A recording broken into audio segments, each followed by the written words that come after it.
Gina Morelo, periodista y magíster en comunicación, es editora de la unidad de datos del diario El Tiempo, la primera de su tipo en el país. Por otro lado, Morelo es la presidenta del Consejo de Redacción, organización colombiana de periodistas que promueve el periodismo de investigación en el país. Su trabajo, La Ruta del Despojo, investigación con la que desveló los matices del proceso de restitución de tierras en el norte del país, le mereció el Premio Nacional de Periodismo Simón Bolívar. También ganó el Premio Iberoamericano de Periodismo Sociedad para Todos. China, después de hace 4 años, el gobierno colombiano está negociando con el grupo guerrillero de las FARC. En unas pocas semanas probablemente los dos grupos van a firmar un acuerdo de paz. ¿Cómo te sientes? La verdad, yo me siento como en el país que no creía que esto iba a pasar. Yo hago parte de una generación a la que le tocó todavía como ver mucho el conflicto. Yo soy de región, soy de Córdoba, y desde chiquitica siempre en mi cabeza los recuerdos que hay son historias de violencia. ¿También tu familia? No directamente, gracias a Dios, pero sí de personas muy conocidas, y de alguna forma hubo algunos hostigamientos a personas de mi familia. Entonces, ese principio de recordación y el estar cerca ya como periodista cubriendo eso te llevó a pensar en algún momento que nunca ibas a ver la posibilidad de un acuerdo. Y si a eso le sumamos los intentos fallidos en Colombia, uno prácticamente estaba en una postura de pesimismo absoluto, y no me da pena decirlo, era muy pesimista. Hoy, cuando estamos a tan pocos días, como lo menciona, y realmente uno ve esa posibilidad cercana, uno dice, qué interesante lo que está sucediendo y lo que está a punto de pasar en el país. Y lo digo con una mesura y con calma, porque también he entendido que los colombianos siempre hemos estado metidos en una dinámica de tantos acontecimientos que no nos ha dado chance de pensar que cualquier cambio es progresivo y requiere sus tiempos. Después de tanta violencia, ¿sí? ¿Qué crees? ¿Esta paz, después de este acuerdo, va a ser una paz duradera? A mí me gusta pensar que lo que vamos a lograr prontamente es la firma de unos acuerdos para acercarnos a un proceso interesante de construcción de reconciliación en el país. Y me cuido mucho de usar la palabra paz. Me cuido mucho de usarla porque el gobierno colombiano va a firmar el acuerdo con un actor del conflicto. Todavía nos quedan otros actores sin desmovilizar, sin sentarse en una mesa de negociación. Y cuando hablo de reconciliación, me refiero específicamente a esos territorios colombianos que he tenido la fortuna de conocer, en donde, contrario a lo que se pensaba también, de que no había un involucramiento fuerte con todo lo que está pasando en La Habana, para sorpresa mía, como en Briceño, Antioquia, me encuentro a una comunidad empoderada, reclamando un escenario en donde pueda participar y en donde efectivamente van a suceder cosas positivas.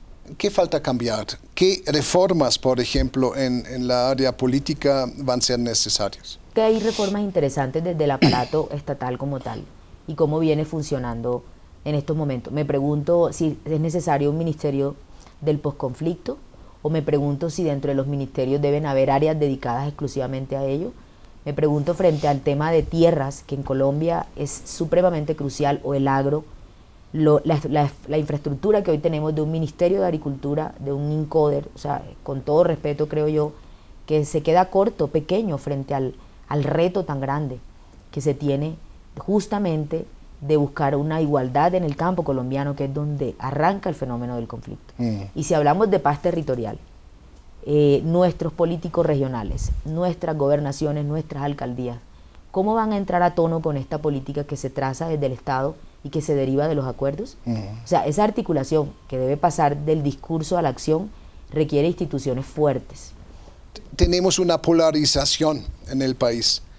¿Qué se podría o qué debería hacer la política para reducir la polarización y para unir el pueblo?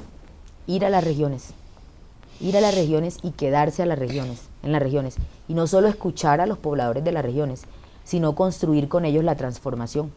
Hace 2 semanas estuve en Guainía, en la selva amazónica, y me encontré con una cosa muy interesante en un trabajo de desnutrición. Me encuentro con pobladores que me cuentan que mucho del fenómeno que se ocasiona con la desnutrición de los niños tiene que ver con que en la frontera con el río Guaviare, anteriormente cultivable en productos agrícolas, se desplazó toda esa producción agrícola para los cultivos de coca. Cuando el gobierno llega a erradicar cultivos, no hay política de sustitución. Todo el mundo se moviliza a la cabecera inírida y forman los cordones de miseria en donde hoy no tienen nada que comer y no pueden producir porque es una tierra ácida, a diferencia de donde estaban. Yo me preguntaba con ellos y se los preguntaba, ¿qué se requiere acá para decir que están en paz? Sí. Y me decían ellos, necesitamos comida, necesitamos producción, necesitamos tierra, necesitamos volver. Entonces yo lo que creo que se requiere es que el Estado esté allá, que ya no basta solamente con decir, como dicen los políticos, me he recorrido este país y lo conozco. Sí. Yo creo que además de eso, yo creo que los políticos tienen que quedarse en el país y tienen que construir con el ciudadano la nueva herramienta de participación, sí, y de poner yo y todos para lo que se viene para el país. Hablaste del tema cocaína. ¿El proceso o el acuerdo de paz automáticamente va a reducir este problema? ¿Va automáticamente, reducir el tema narcotráfico? Hay un acuerdo muy importante dentro de los acuerdos que se pactan en La Habana que tiene que ver exclusivamente con temas de narcotráfico. Y eso tiene que ir atado a una política de sustitución supremamente fuerte en el país.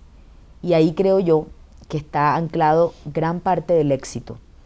Cuando se desmovilizan los paramilitares y no se blinda todo este proceso y la economía ilícita persiste, pues lo que encontramos son un montón de grupos que se rearmaron y se reorganizaron para continuar las batallas en el campo colombiano y también en las ciudades.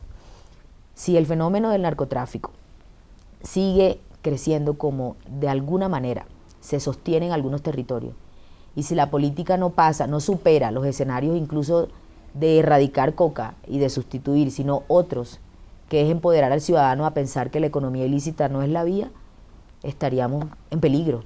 Hablando del tema narcotráfico y del tema post-conflicto, es decir, el momento y los años después de las firmas del acuerdo, ¿cómo la comunidad internacional podría y debería ayudar y apoyar a Colombia?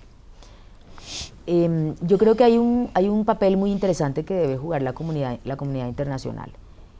Por un lado está el hecho de que participen, nos genera mayores posibilidades de garantías y de transparencia en el proceso que estamos haciendo. El hecho solo de que ya estén y formen parte de ello nos exige a nosotros como colombianos, no me refiero solo a los actores del conflicto que van a firmar ni al gobierno, sino al pueblo, ponerse otro vestido de entender que esto lo vamos a sacar adelante entre todos. Bueno, tenemos unos 30 segundos más. ¿Tienes un mensaje especial o un deseo para los alemanes? Pues a mí me gustan siempre las listas del Niño Dios. Siempre asocio eso a, bueno, ¿y qué le pedimos al Niño Dios? Es decir, yo pido, de verdad, a nombre de un montón de organizaciones que estamos creyendo en esto, de periodistas, pero más como el vestido de ciudadana, que nos acompañen.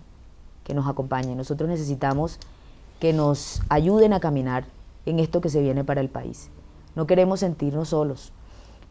Durante mucho tiempo hemos transitado caminos supremamente oscuros, muy difíciles. En la medida en que otros sectores, como el caso de los alemanes, estén con nosotros, vamos a tener posibilidades de luces en ese tránsito y de claridades en ese tránsito. Y la apuesta va a ser a lograr cosas más interesantes y benéficas para los 45 millones de colombianos que creemos en este propósito. Sí. Muchísimas gracias, Gina. Muchas gracias a la Conrad por la invitación. Un placer.